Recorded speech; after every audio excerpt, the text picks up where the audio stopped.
ଶିଳ୍ପନଗରୀ ଅନୁଗୁଳରେ ଜାରି ରହିଛି ଶୀତର ଲହରୀ। ଦିନରେ କୁହୁଡ଼ି, ରାତିରେ ଜାଡ଼ ଯୋଗୁଁ ଲୋକେ ହନ୍ତସନ୍ତ। ହାଡ଼ଭଙ୍ଗା ଶୀତ ପାଇଁ ସକାଳ ଏବଂ ସନ୍ଧ୍ୟାରେ ରାସ୍ତାଘାଟ ସୁନସାନ ହୋଇଯାଉଛି।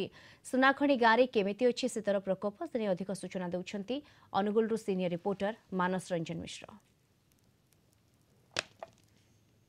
ବିଶେଷକରି 2 ରୁ 3 ଦିନ ହେବ ଅନୁଗୁଳରେ ଜାରି ରହିଛି ଅସହ୍ୟ ଶୀତ ଲହରୀ। ଦିନରେ କୁହୁଡ଼ି, ରାତିରେ ଜାଡ଼। ସହରାଞ୍ଚଳ ନୁହଁ, ଗ୍ରାମାଞ୍ଚଳରେ ମଧ୍ୟ ଶୀତରେ ଥରି ଉଠୁଛନ୍ତି ଅଞ୍ଚଳବାସୀ। ଅଧିକ ଆଲୋଚନା କରିବା ଅଞ୍ଚଳବାସୀ ଅଛନ୍ତି।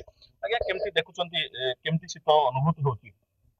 ଶୀତ ଆଜି 4-5 ଦିନ ହେଲାଣି ସବୁ ମାନେ ଏଇଭଳିଆ ହଉଛି ଆଉ ସୁବିଧା ହଉନି। ନିଆଁ ଶାଳ ତ ଯେତେବେଳେ ବେଶୀ ବହୁତ ଏକର ପାଇଁ ଆଉ ନିଆଁ କଦାଳ ଖୁଣ୍ଟା ଗାଡିର ଖୁଣ୍ଟା ଖାଲି ପଡୁଛି। କେମିତି ଦେଖୁଛନ୍ତି, କେତେ ଦିନ ହେଲାଣି ଶୀତ ବେଶୀ ଅନୁଭୂତ ରହୁଛି? ଏଇ 5-6 ଦିନ ହେଲାଣି ଆଉ। ତ ଆମ ଛୁଟିଆ ସମୟରେ ଯୋଉ ଭଳିଆ ଶୀତ ହଉଥିଲା, ବର୍ତ୍ତମାନ ସେଇଭଳିଆ ଶୀତ ହଉଛି। ଶୀତ ଏତେ ପ୍ରଭାବ ପଡି ସାରିଲାଣି ଯେ ଗାଁ ଭଳି ବୁଢା ମାନେ ମଧ୍ୟ କମ୍ପି ଉଠିଲେଣି। ଆଉ ଶୀତ କଥା କଣ କହିବି, ଶୀତ ଆହୁରି କମ୍ପିବ, ଶୀତ ଆହୁରି ଅଧିକା ହବ, ଏଇଭଳିଆ ଜଣା ପଡୁଛି ଅନୁଭୂତିରୁ। ଏ ସନ୍ଧ୍ୟାବେଳେ ତ ଘରେ ଯାହା ଯେମିତି ନିଆଁ ଅମ୍ଭୁଇ ଭଳିଆ ଦେଇକିନା ଚଳୁଛନ୍ତି। ଏଠେ ବାହାରେ ଆମେ ନିଆଁ ଦେଇକିନା ପୁରୁଷ ଲୋକମାନେ ସବୁ ବସିଛୁ। ସକାଳ 4ଟା ପୂର୍ବରୁ ସବୁ ଆସିନା ନିଆଁ ଆଶ୍ରା ନେଇକିନା ଦିନ ଯାକ ସକାଳ ପାଇବା ଯାକ କଟୁଛୁ। ଶୀତ ଅପେକ୍ଷା କୁହୁଡିର ପ୍ରକୋପ 2-3 ଦିନ ହେଲା ବଢି ଚାଲିଛି। ସେ କୁହୁଡି ପାଇଁ ଆଉ ଲୋକ ଜନଜୀବନ ମାନେ ରାସ୍ତାକୁ ବାହାରି ପାରୁନାହାନ୍ତି। ବହୁତ ମାନେ ସମୟରେ କାମଧନ୍ଦା କରିବା ପାଇଁ ବି ଲେଟ୍ ହେଇଯାଉଛି, ଯିବା ପାଇଁ ବାହାରକୁ କୁଆଡେ କାମଧନ୍ଦା କରିବା ପାଇଁ। ଶୀତ ପ୍ରବଳରୁ ପ୍ରବଳ ହଉଛି। ଆମେ ନିଆଁ ଜାଳିକି ବସୁଛୁ। ଧନୀ ଧନୀ ଲୋକମାନେ ଯିଏ ଏମିତି କମଳ ଫମଳ ଘୋଡେଇ ରହିଯାଉଛି, ଗରିବ ଲୋକମାନେ ବହୁତ ହଇରାଣ ହଉଛି।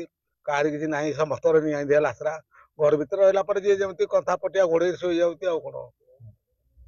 ଆଜ୍ଞା, କେମିତି ଦେଖୁଛନ୍ତି, ସହରାଞ୍ଚଳରେ ପାରଦର ମାତ୍ରା ଯେତିକି ରହୁଛି, ଗ୍ରାମାଞ୍ଚଳରେ ଟିକେ ପାରଦର ମାତ୍ରା ଆହୁରି କମି ଯାଉଛି। ଶୀତର ବେଶ ଅନୁଭୂତି ରହୁଛି ଗ୍ରାମାଞ୍ଚଳରେ।